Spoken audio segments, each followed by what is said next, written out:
Hugelbed diary number 5 on the, there we go again, I think it's the 15th of January 2017. This will be a short one.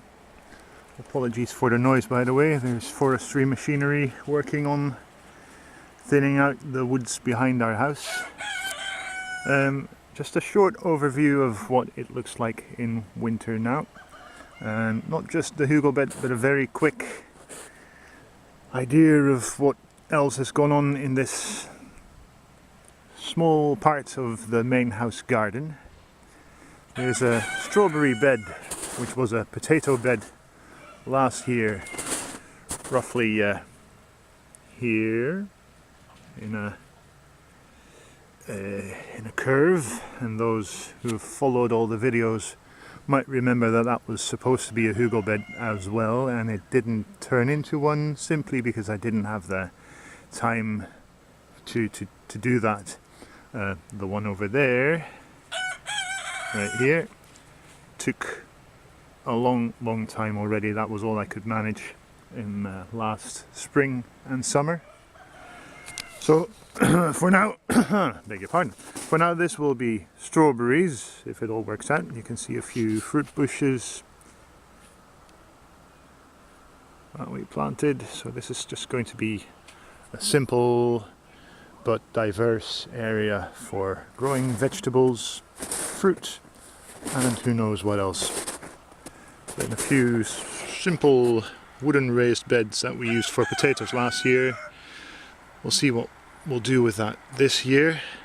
Maybe potatoes again, maybe something different. We haven't really planned that far.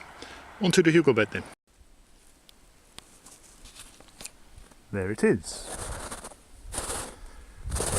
Covered in a fairly thin layer of snow, really. Winter's not been really what it should be here so far. We've had minus 20, minus 22, 2 or 3 times so far. And the snow melted again, and then we had a bit of snow, and then the snow melted again. We had a bit of snow, and this has been here for what? Just over a week, I think. Maybe a bit more.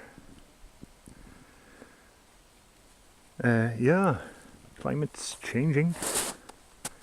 Weather patterns of the past are no guarantee for the future, far from it. Anyway, you can see a few things sticking out, old stems of this and that. Fruit bush at the very end there. Clearly I did not clean this up, and not because I'm lazy, which I am, but just to leave things in place, let it rot where it stands. A few things I've taken away, these huge pumpkins that went everywhere all the way to the fence there. I've gathered that up and put it back on the bed. The roots of the non-perennials, annuals, that will rot down, feed the ground from underneath. The stems will sooner or later, depending on the structure of the plant, rot down as well. Some of the ones still standing may well be home to a few hibernating insects now. And that's a good thing to keep as well, if you want to keep your biodiversity above and underground going. Maximize it all the time. But for the rest, I think it's probably fairly quiet in and on the Hugelbed. Having said that, actually, in late autumn, say September, October, I noticed that, well, that's mid-autumn, isn't it? Anyway, I noticed that the soil, the forming soil in the Hugelbed was actually really quite warm, much warmer than surrounding temperatures. So clearly it was actually really composting inside. All the wood and the manure and the hay and the straw and compost. What else went in? Some kitchen scraps, garden waste, you name it. All that within 4 or 5 months had started generating a higher temperature, so it was really bioactive. That's a very good sign. So it may well be that in the core it's actually still well above freezing, and that may well help plants that would otherwise have, and seeds maybe that would otherwise have difficulty surviving a cold winter, should it still come, or perennials that would actually prefer to be a bit warmer than you would otherwise find if we would have just put them in the ground, not in the Hugelbed. It may get them going earlier in the spring as well. Yeah, it's looking nice and peaceful.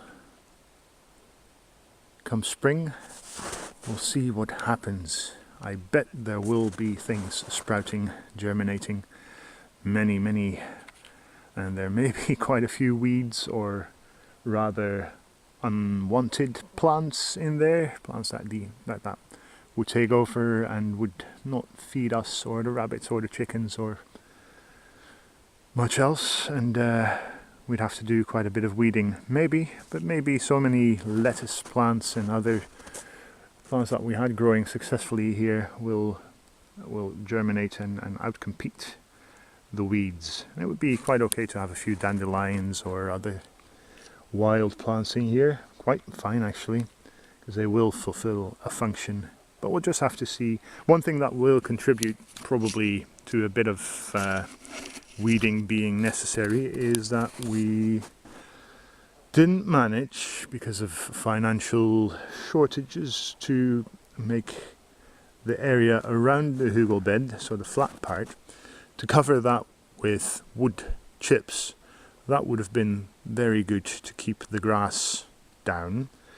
So the bed is essentially surrounded by grass, and if the Hugelbed itself will be bare in spring, the grass will happily go in and invade. We had wood chips down all the way to the edge of the Hugelbed, thus eliminating the grass in the direct surroundings. That would have been quite different. Also, in time, the wood chips would start being home to countless fungi, and the fungi, actually this autumn there were quite a few different fungi already, different species growing from the Hugelbed, which of course is made out of a lot of wood in the base. Again, something like in volume, what was it, 70 or 80% is wood, and all of that was rotting, dead and rotting. So there would have been lots and lots of fungi species in there, and many of them made it to the surface. But that could have spread into the wood chips and vice versa. You could have inoculated the wood chips with desirable species, and that would all benefit the growth of your crop on the Hugelbed. We'll try to do that this spring, because it will keep down the weeding work a lot, and it comes with many benefits. So yes, that will be one of the first tasks, hopefully, if we can get plenty of wood chips here. But for now, for a few more months, quiet time here, at least. Plenty of other jobs on the farm. I'm actually just going to start trying to make a new compost pile and see if this kind of weather is conducive to making compost. It should be. Last year I tried once, failed. Now I think I know a bit better what I'm doing, so I'll try again. For now, Hugelbed Diaries, goodbye.